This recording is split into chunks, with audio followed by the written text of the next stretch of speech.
Šiandien pas klientą montuojamus sraigtinius pamatus ir klientas pasirinko ne Azijoje gamintus, o Europoje gamintus.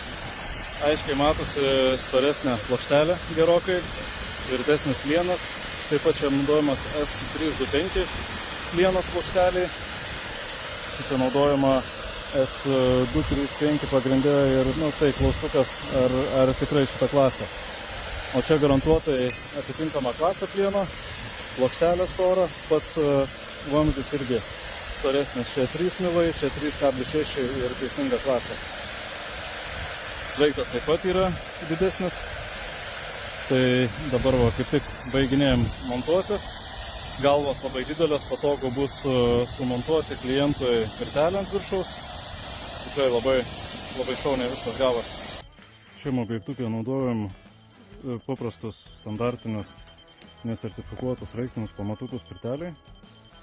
Sprendimas buvo priimtas toks, nes pirtelė mažesnės vertės ir jie puikiai tinka tokiam statinukui. Dar vienas objektukas, montuoti Azijoje gaminti taip pat pamatukai. Čia bus terasikė, jų pilnai užtenka tokiam objektui.